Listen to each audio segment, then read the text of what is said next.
কালকে দুজন ধরা পড়লো। একজন হচ্ছে মন্ত্রী আর একজন হচ্ছে ছাত্রলীগের সাবেক সভাপতি। একজন মারধর দিয়ে পাবলিক থানায় দিয়ে দিল, গুলশান থানায়। তার নাম হচ্ছে শাহ আলম। ভোটারবিহীন যেই নির্বাচন শেখ হাসিনার বরিশাল ২ বানারীপাড়া উজিরপুর সেই আসনের সে এমপি আর ছাত্রলীগের সভাপতি ছিল। এমন সভাপতি শাহ আলম তালুকদার। তাকে পাবলিক পিটুনি দিয়ে তাকে গুলশান থানায় সোপর্দ করছে। আজকে দেখলাম যে তার ৩ দিনের রিমান্ড হয়েছে। তার বিরুদ্ধে অনেক অভিযোগ যে তার বাবা স্বীকৃত একজন রাজাকার। এখন ওই তার বিরুদ্ধে যে অভিযোগ যে চাঁদার দাবিতে হামলা, মারধর, হত্যার চেষ্টা করছে, এই অভিযোগ। তো তার যখন এই অবস্থা দেখছি, আরেকজন একটা অদ্ভুত দৃশ্য দেখলাম।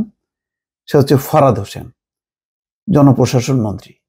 তাকে গ্রেপ্তার করা থেকে শুরু করে এই আদালতে পর্যন্ত দেখতেছি তার একটা বেশ কমনীয়, মোহনীয় একটা চেহারা।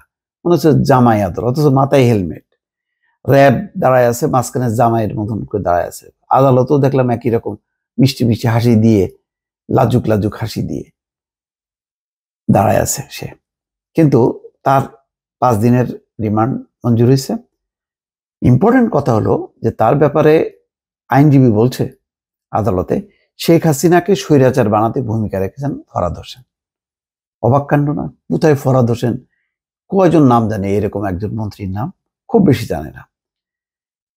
কি বলছেন আইনজীবী ওমর ফারুকি? বলছেন যে সাবেক জনপ্রশাসন মন্ত্রী ফরহাদ হোসেন ক্ষমতায় থেকে ডিসি ও ইউনোদের নির্দেশ দিয়েছিলেন আন্দোলনকারীদের ঠিকানা খুঁজে বের করতে। চিন্তা করেন, তার মানে প্রশাসনকে ব্যবহার করছে ডিসি এবং ইউনোদেরকে। তারপরে আন্দোলন দমাতে হত্যা ও গণহত্যারও নির্দেশ দেন তিনি। শেখ হাসিনাকে স্বৈরাচার বানানোর পেছনে তার ভূমিকা আছে। শেখ হাসিনাকে স্বৈরাচার বানানোর পেছনে তার নিজের তো আগ্রহ ছিলই, আর এই লোকগুলি অনেকেই ব্যবসায়ী থেকে শুরু করে সাংবাদিক, এই সমস্ত সব চাটুকার, তেলবাস, যাদের আসলে মন্ত্রী হবার কোনো যোগ্যতা নেই, তারা তাকে আসলে সত্যিকার অর্থেই স্বৈরাচার বানাইছে এবং সব মিলে মিশে তারা একটা সিন্ডিকেট করে সারা জীবন ক্ষমতায় থাকবে, আজীবন। কখনোই জামাত, বিএনপি, অন্য কোনো দল আসতে পারবে না। এই হঠাৎ করে পিলপিল করে ঘর বাড়ির থেকে যে বের হয়ে পোলাপান গুলো এইভাবে একটা বিপ্লব ঘটাই দেবে, এটা তো তাদের হিসাবের বাইরে ছিল।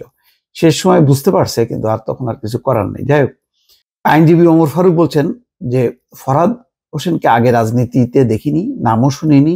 হাসিনা সরকারের অবৈধ এমপি, পরে মন্ত্রী হন। জেনেছি টাকা দিয়ে মন্ত্রিত্ব পেয়েছেন, জনপ্রশাসন মন্ত্রী। ছাত্র জনতার আন্দোলনের সময় তিনি জঘন্য কাজ করেছেন। 1 দিন, 2 দিন, 3 দিন এইভাবে সরকারি ছুটি ঘোষণা করেন, কারণ স্কুল, কলেজ, বিশ্ববিদ্যালয়, অফিস প্রতিষ্ঠান বন্ধ থাকলে আন্দোলনকারীরা বাসায় থাকবে। বাসা থেকে ধরে এনে গুম, হত্যা করতে পারে। ক্ষমতা, মন্ত্রিত্বের লোভ, হাজার হাজার কোটি টাকা পাচার করতে হাসিনাকে তারা স্বৈরাচার বানিয়েছে। আর যেন স্বৈরাচার ফিরে না আসে, গণতান্ত্রিক আবহাওয়ায় মানুষ যেন বসবাস করতে পারে। যাই হোক, এটা সত্য। এই ছাত্রলীগের সভাপতি বলেন, এই যে শাহ আলম, এরা মানুষের গণতান্ত্রিক অধিকার নিয়ে, ছাত্রদের অধিকার নিয়ে কথা বলবে, কিন্তু এরা তো সেই সমস্ত করেনি। বরং ভোটবিহীন যত নির্বাচন আছে সেই নির্বাচনে তারা সহচর ছিল। আজকে অদ্ভুত 2টা পরিণতি। একজন মারধর দিয়ে গুলশান থানায় যাকে হস্তান্তর করলো, আর আরেকজন জামাই জামাই ভাব নিয়ে। এই জামাই জামাই ভাবের আমি পিছনে যাই না, কি ক্যারিশমা আছে। তো নির্লজ্জ, মোট কথা এদের কোনো লজ্জা শরম নেই। এভাবেই চলছে। দেখা যাক, আস্তে আস্তে আমরা প্রতিদিন 1-2 করে মুরগি বেরোচ্ছে, আর তাদের নানান রকম চেহারা দেখছি। দর্শক ভালো থাকবেন, আল্লাহ হাফেজ।